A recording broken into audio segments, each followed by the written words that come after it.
Bem-vindos ao 10º e último programa da série Clássicos do projeto Weltanschauung, que vem procurando apresentar àqueles que nos seguem obras clássicas ao longo dos tempos que nos transmitem conhecimento, sabedoria, uma visão dos acontecimentos à época que foram escritos ou descritos, ou que procuraram apresentar uma visão sobre fatos passados há muito tempo antes da sua produção.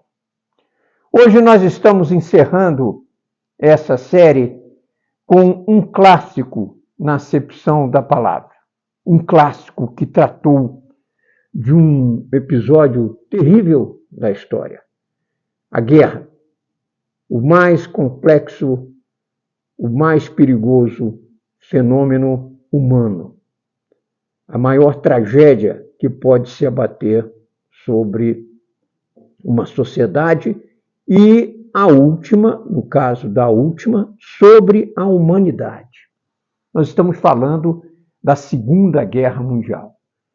Ainda hoje, nestes dias, algo incompreendido por aqueles que não a viveram, que dela só ouviram falar através de seus pais, eventualmente em livros ou em filmes. A Segunda Guerra Mundial, na qual morriam dezenas de milhares de homens diariamente, até os últimos dias da guerra. Algo inalcançável pelas nossas gerações, mas algo que soa como um alerta, passados 80 anos do encerramento dessa tragédia, que nos soa como um alerta de responsabilidade. E que livro é esse? Qual é o livro que nós entendemos que é capaz, um livro escrito há mais de 60 anos, um livro que é capaz ainda hoje de nos impressionar pela riqueza de detalhes, de documentos, da descrição, do testemunho do seu autor a respeito dos personagens, dos fatos que levaram àquela tragédia. O livro de hoje é Ascensão e Queda do Terceiro Reich, escrito pelo jornalista, pelo historiador e escritor William Shirer. Um livro que é o melhor até hoje para explicar a Segunda Guerra Mundial. Me permitam ler um recado que consta na orelha desse livro, por que ele foi escrito e a quem ele se dirige. A história de um período negro em que os homens, agindo como feras, mostraram que o verniz cultural, aplicado ao longo dos séculos, é uma camada tão frágil que de pronto se arranha ou se destrói.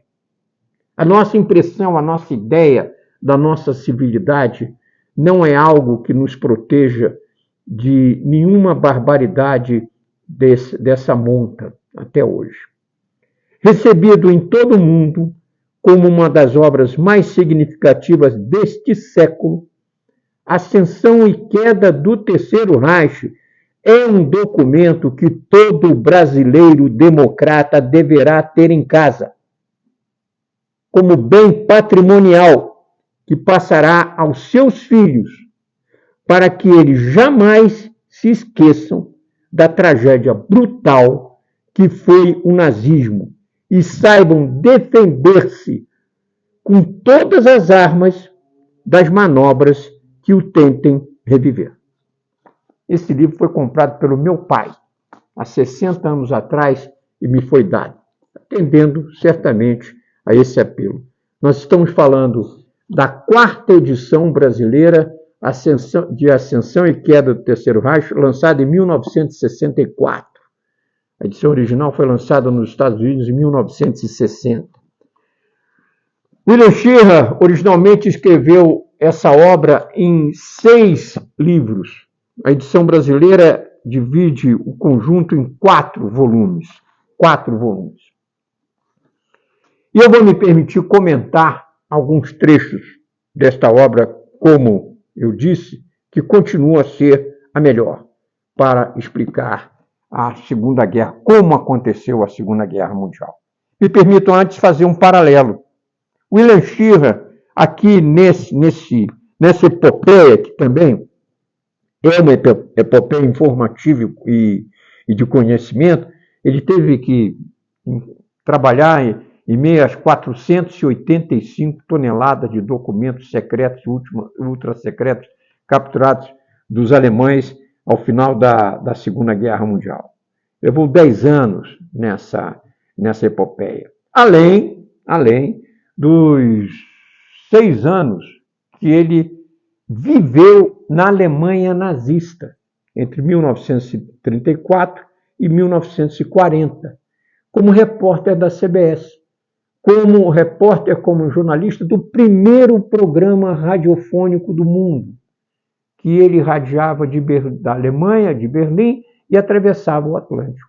Enquanto ele conseguiu suportar a censura e a intimidação nazista, ele permaneceu nesse trabalho.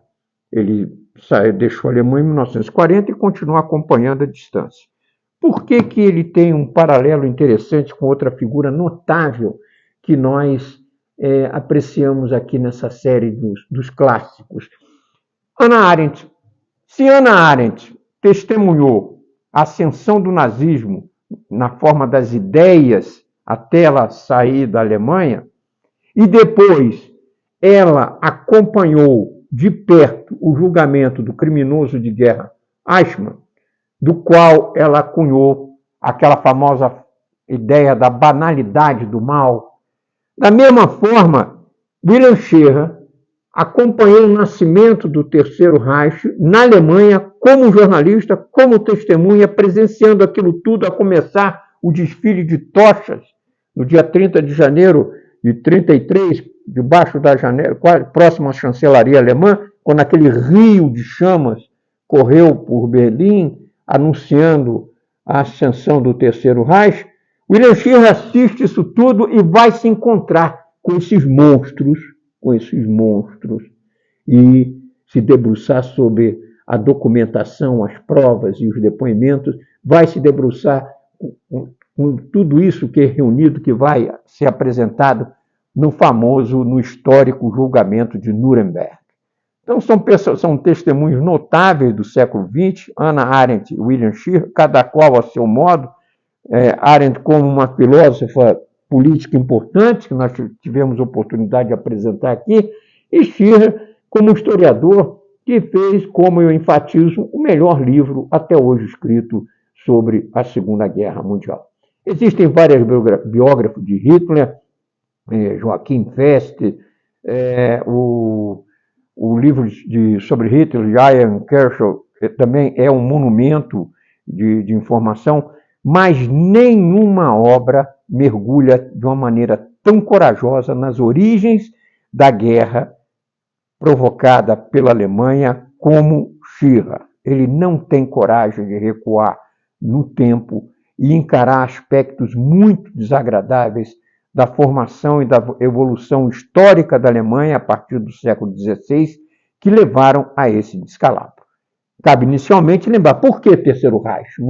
Muita gente fala, por que Terceiro Reich? Terceiro Reich de Hitler? O primeiro Reich foi o Sacro Império Romano-Germânico, que durou cerca de 1000 anos. Né? Vai lá da Alta Idade Média e vai terminar no início, durante as guerras napoleônicas, no início do século XIX. Esse seria o primeiro Reich. Aqui Hitler, no seu bric-a-brac intelectual, que foi Mein Kampf, promete que criaria um Reich que duraria mais de 1000 anos, mais do que o primeiro Reich.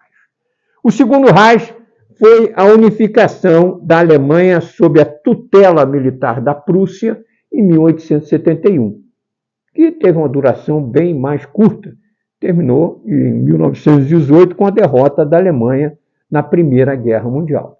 E o Terceiro Reich foi essa expressão de Hitler criada com a ideia de prometer aos alemães um novo domínio de uma duração de mais de 1000 anos sobre o mundo à época. É por isso que foi muito feliz ao escolher esse título, se valendo de uma própria concepção hitleriana, sobre o que ele queria criar, sobre o que ele queria oferecer ao povo alemão. Vamos ver, então, alguns trechos, né, as raízes históricas do Primeiro Reich. Ele não é nos dias de delírio, entrando na narrativa de Führer, das assembleias anuais do Partido Nazista em Nuremberg, nos começos de setembro, ele, Führer, na Alemanha, costumava ser abordado por um bando de vendedores de cartões postais com retratos de Frederico o Grande, Bismarck, Hindenburg e Hitler. Vejam como a propaganda nazista colocou Hitler numa sequência histórica perfeitamente palatável ao povo alemão. É um engano nós vermos na figura de Bismarck, como normalmente, ou pelo menos muitas vezes acontece, uma liderança benéfica à Alemanha.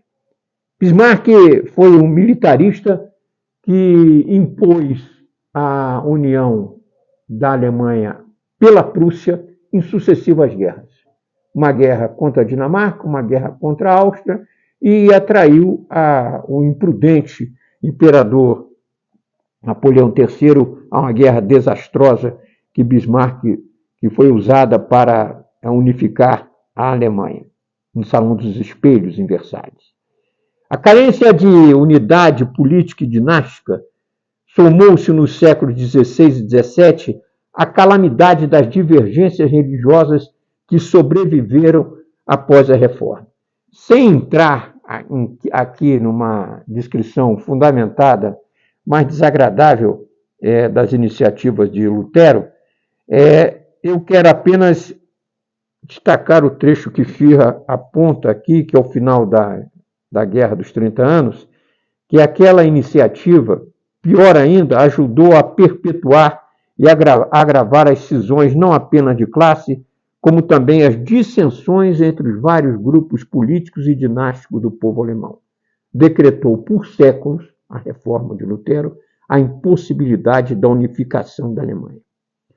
Na verdade, pode-se dizer que no começo do século XVI, a Alemanha ainda era um dos mananciais da civilização europeia.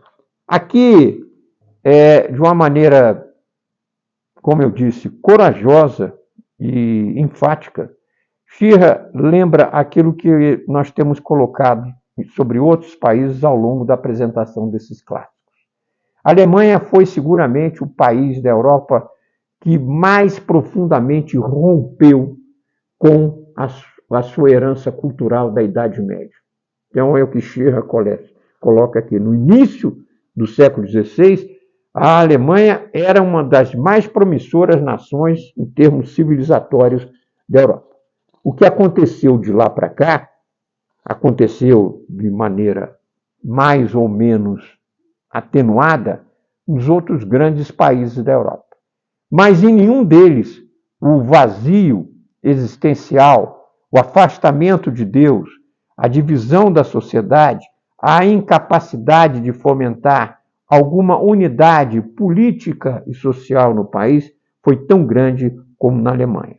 É daqui que Führer começa a sua narrativa, no século XVI, alertando para as origens históricas do Terceiro Reich.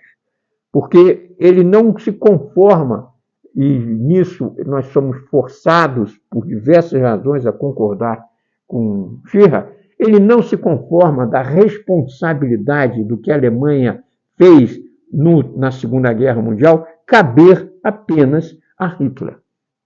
Ele coloca Hitler como uma parte da história alemã, como um resultado de uma evolução indesejável da história alemã. Vemos que o que Hitler glorifica? A guerra, a conquista, o poder absoluto do Estado autoritário, a crença nos arianos. Isso vinha lá da Idade Média, mal formulado e mal assimilado. O desprezo pela democracia e pela humanidade. Isso não pertencia só ao Hitler. Aqui nós temos Schirra também colocando a cultura alemã que se tornou dominante no século XIX, ele se aproxima então do século XIX, de nós, e que coincidiu com a seção da Alemanha prussiana, de Bismarck a Hitler, repousa primordialmente em Fichte, um filósofo alemão, e Hegel, e depois em Treitschke, Nietzsche, Wagner, e uma legião de outros menos brilhantes. Hitler achava os latinos, especialmente os franceses e os judeus, raças decadentes. Somente os alemães possuiriam a capacidade de regeneração da língua alemã. A sua língua seria a mais pura, a mais original. E aqui ele segue, inclusive fazendo uma crítica séria a Hegel, que se haveria a felicidade do homem na Terra. Hegel responde que a história universal não é nenhum império de felicidade. Os períodos de felicidade, declara ele, são páginas vazias da história, porque são períodos de acordos, sem conflitos. A guerra é a grande purificadora. Na opinião de Hegel, a guerra promove a saúde moral dos povos corrompidos por uma paz prolongada. Da mesma maneira que o sopro dos ventos preserva o mar da sujeira que resultaria uma longa calmaria.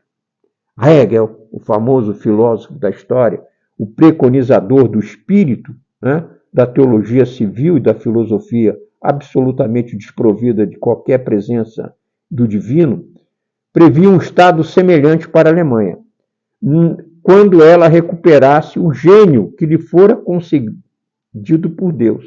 Predisse que a hora da Alemanha soaria e que a sua missão seria de regenerar o mundo. A leitura de Hegel nos leva a compreender como foi grande a inspiração que Hitler e Marx extraíram dele, mesmo que possa ter sido indiretamente. Aqui, Schirra denuncia as origens mais distantes e um pouco mais próximas do que foi o Terceiro Reich. Não apenas Hitler.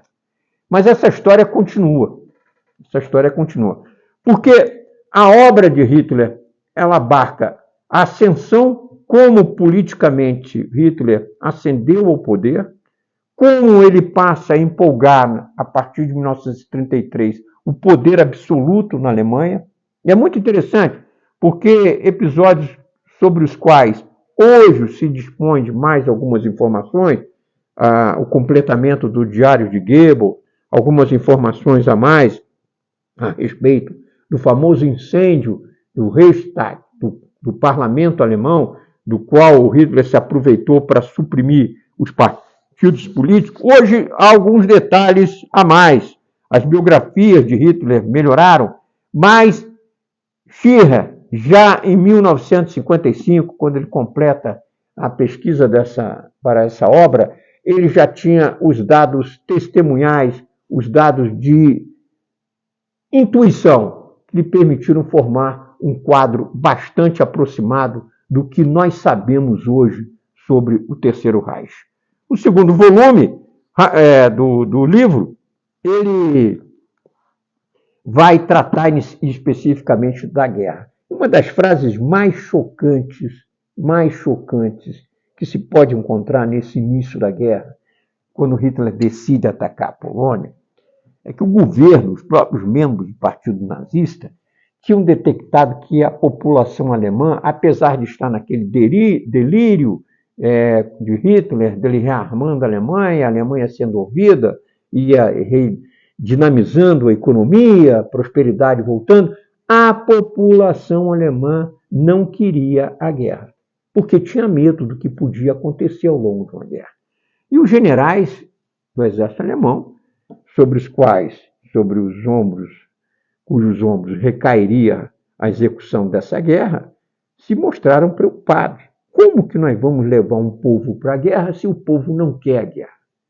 Ao que Hitler responde: ao vencedor, ele lhe disse, não se perguntará se ele disse a verdade ou não.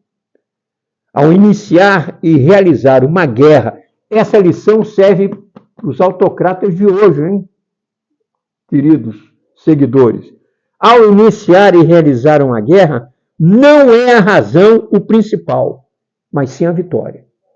Esse é o argumento que vai levar Hitler a desencadear uma operação de desinformação para mostrar ao povo alemão que ele havia proposto uma negociação com os poloneses, que os poloneses não compareceram a essa, não corresponderam a essa oferta de paz, que os alemães teriam aguardado dias pela presença de negociadores poloneses e finalmente ele ia forjar um incidente com corpos de criminosos assassinados pela Gestapo, jogados na fronteira polonesa, para forjar uma agressão polonesa que então justificasse a invasão da Polônia no dia 1º de setembro de 1939.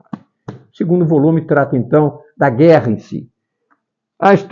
Essa história trágica continua ao longo dos demais volumes, né, dos 3º e 4º volume, tratando da continuidade da guerra. E nós vamos ter no último volume, no 4º, as frases, talvez as colocações mais chocantes da brutalidade de um regime que se inspira em tais ideias do que ele pode fazer com outros países e com a humanidade. O roubo das obras de arte. Era na França que jazia o grosso das grandes obras de arte da Europa. Nem bem esse país foi acrescentado às conquistas dos nazistas, em 1940, Hitler e Goering decretaram sua apreensão.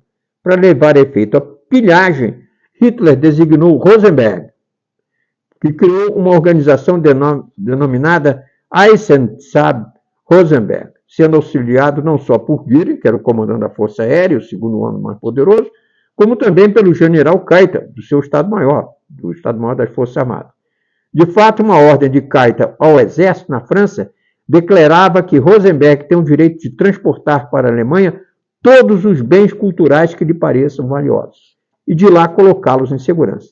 O Führer reservou para si a decisão quanto a seu uso.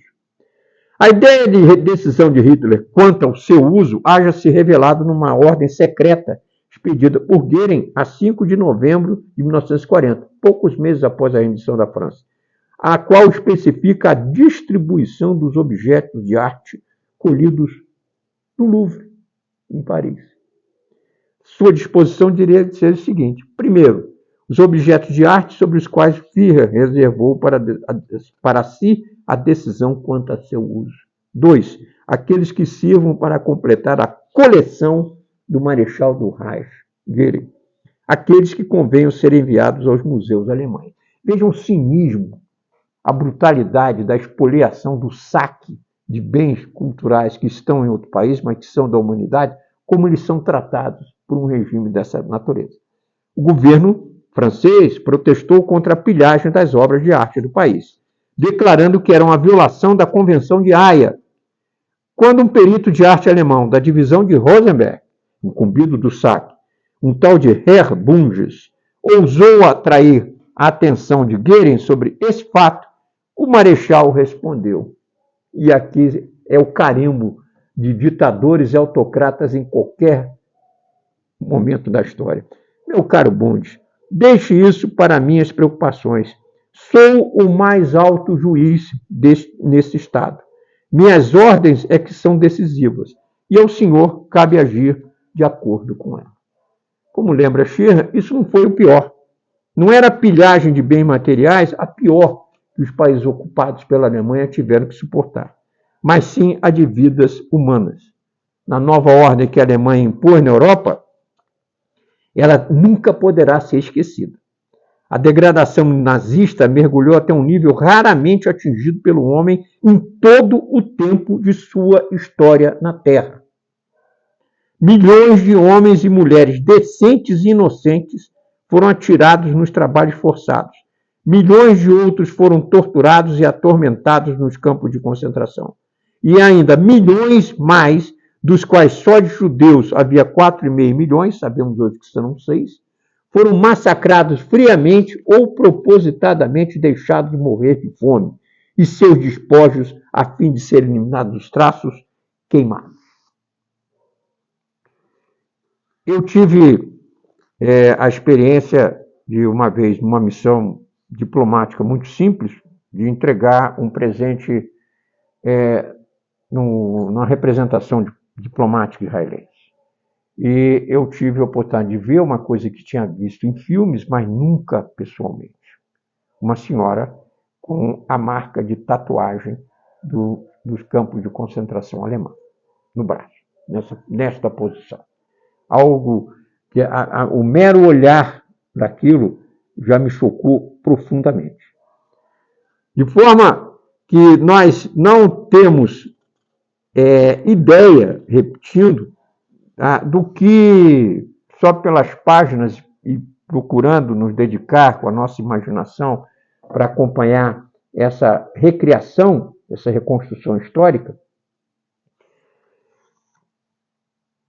é difícil, como eu disse, nós imaginarmos a que ponto de crueldade esse regime aconteceu. Esse regime levou um país civilizado a que extremos a Alemanha foi levada. Isso tudo terminou, né, na rendição, na destruição das forças armadas alemãs.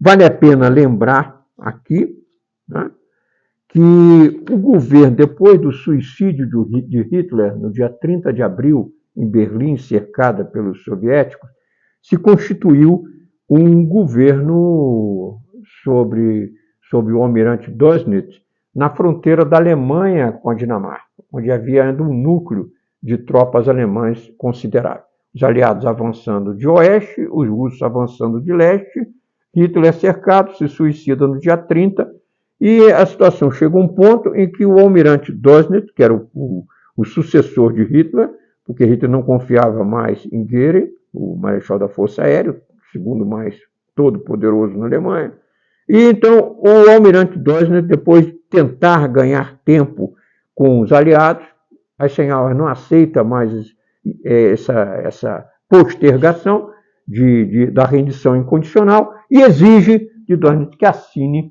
a rendição. Então vamos prestar atenção aqui para encerrar esse capítulo da história trágico.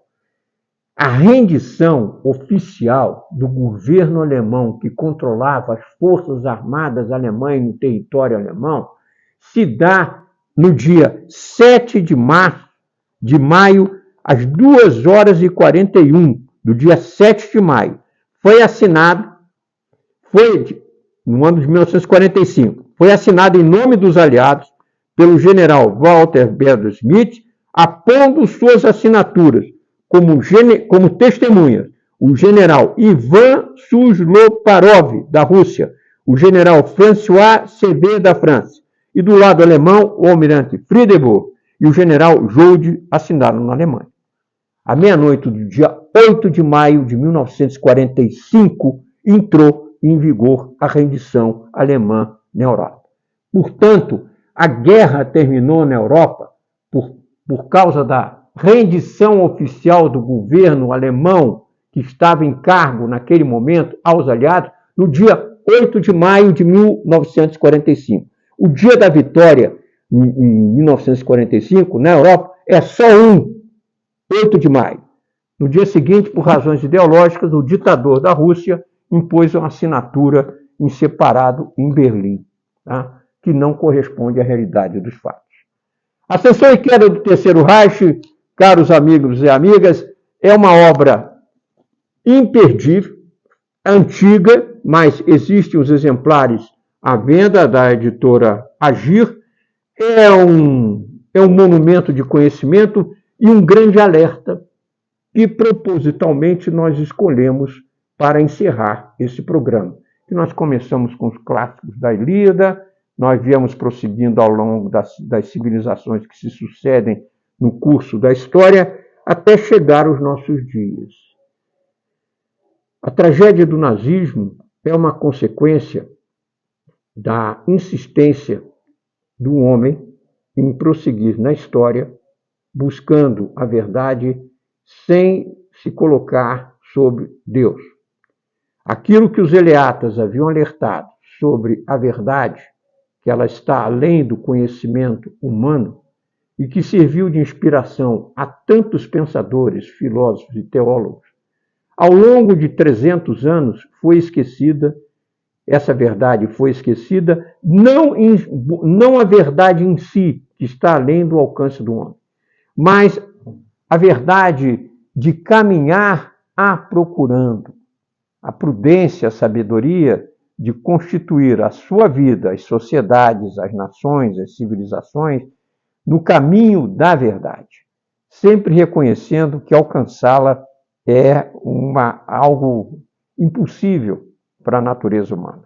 O lembrete de que todos os nossos conhecimentos, todo o nosso esforço de leitura são apenas meras balizas para delimitar a nossa ignorância. Alguém já disse que a maior lição da história é de que os homens não seguem as lições da história, mas há sim quem siga as lições da história. Há sim quem tenha sensibilidade, quem tenha prudência e procure alertar os seus contemporâneos, procure alertar aos homens e mulheres com os quais vive sobre as imprudências que se cometeram ao longo da história. Se nós pudéssemos encerrar essa série de clássicos, né, do programa Weltanschauung, nós utilizaríamos aqui, nós poderíamos empregar uma frase de um grande herói do século XX. Nós nunca nos renderemos. We shall never surrender.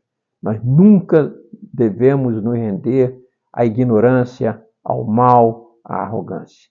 Devemos sempre perseverar na busca do bem, sabendo das nossas limitações, mas ouvindo a história, aprendendo com a história, evitando que ela se repita nas suas piores formas, nos maiores delírios das piores pessoas. Até o próximo programa. Muito obrigado por nos acompanharem ao longo dessa série. Grande abraço.